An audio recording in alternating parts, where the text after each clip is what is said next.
Prime Minister David Cameron and European Council President Donald Tusk failed on Sunday to reach a deal on Britain's EU renegotiation after talks in London, but agreed to another 24 hours of crucial discussions. The meeting was seen as vital to finding agreement on Cameron's demands for measures to curb migration into Britain, the most difficult of 4 areas he wants to renegotiate before holding a referendum on EU membership by the end of 2017.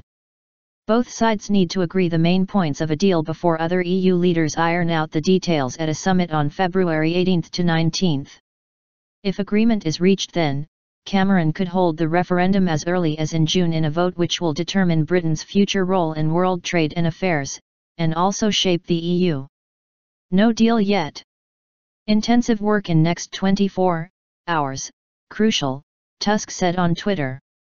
A source close to the talks said they had reached agreement only on one of the 4 areas, while a spokesperson for Cameron said Britain had won a significant breakthrough by persuading the EU to say that the British leader could trigger an emergency brake on welfare payments to migrants immediately.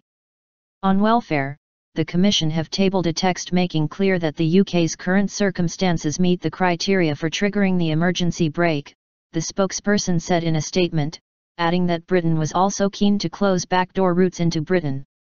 The spokesperson said Tusk planned to circulate a draft text to all member states on Tuesday and that, before then, officials would meet in Brussels to work through the day to resolve the outstanding issues.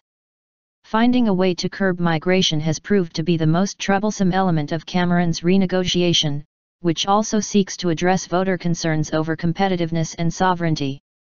Several EU leaders have said they will block any measure that discriminates against their citizens or undermines the core EU principle of free movement of people, while Cameron faces growing concern in Britain at high levels of migration.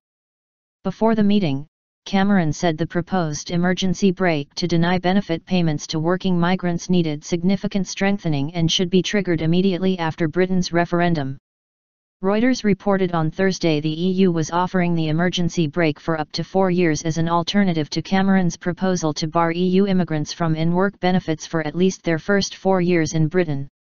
The Prime Minister, who wants Britain to stay in a reformed EU but has not ruled out campaigning for an exit if he doesn't get what he wants, needs to win concessions to persuade voters that he has changed Britain's relationship with the bloc.